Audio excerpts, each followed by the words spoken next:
Somebody cue the Duke brothers, because the USDA put out the crop report.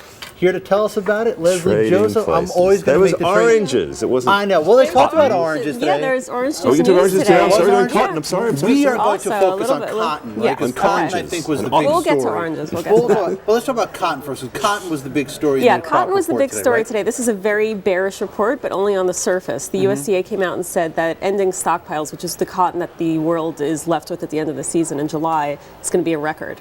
We had those very high prices last year. We had cancellations from Beijing to Brasilia to now. I mean, it's United bearish States. for the players in the market. Well, it sounds good to me. It's bearish at first glance. Yeah, this is true. They're talking about more than 60 million bales, and you think that one bale gives you 215 pairs of jeans, so it's a lot of cotton. It's interesting. More than in your wardrobe. But I got two. it's actually not so bearish. Most of that cotton, more than a third, is in China's hand. They've been stockpiling cotton since prices have dropped from last year's record levels, and that cotton isn't going to hit the market. So that cheaper pair of jeans is just not a reality.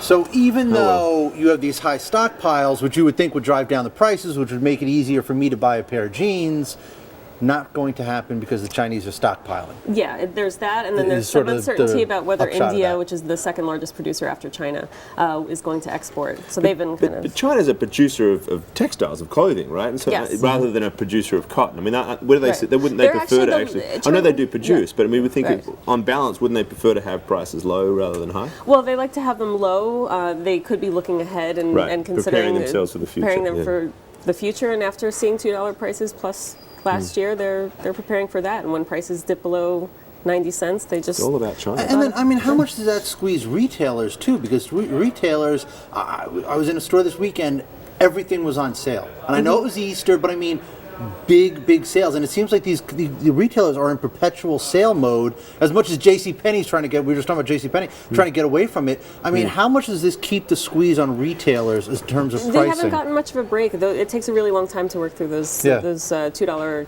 a pound cotton prices that we saw last year, and it takes about 6 months from it to go from the field to a pair of jeans. So it's not something that you could flip a switch and see one day to the next. So they're still hurting. Let's talk about orange juice. Orange juice. The Duke brothers. Someday we're going to get the clip It's your too. favorite. Yeah, From it's a Trading Places. I want to have the fantastic clip movie. up One so of we the can play great the clip movies, during that the show. Exactly. It is one of the great movies. Everybody's favorite commodity, but I guess not, because orange juice is at a 1.5 year low.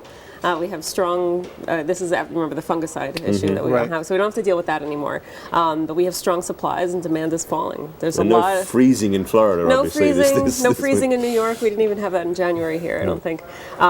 So because demand is falling, consumers actually have a lot wider variety of juices to choose from. You see these vitamin waters, one from a berry in a small corner of the Amazon is now the thing that someone chooses to have It's your breakfast with favourite instead. place, the Amazon. It You're looking is, for it cocoa is. down there and oranges. One day we're going to have to find you a little hut in Amazon to report from. Exactly. Oh, that'd be great. Yes, it would be. We Leslie could do a Joseph Skype. live from We the could Amazon. Skype The Amazon? Yeah. I think so. That would be, visually, that would be very cool. So, this is good for me, right? I can expect better orange juice pricing at my local grocer. Well, prices have actually been going up little wait. by little.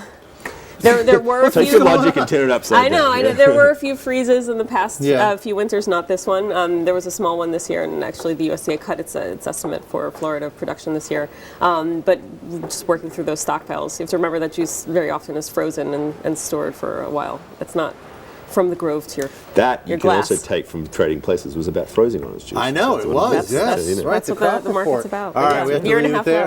low. Leslie Joseph, thank you very much. Thank you.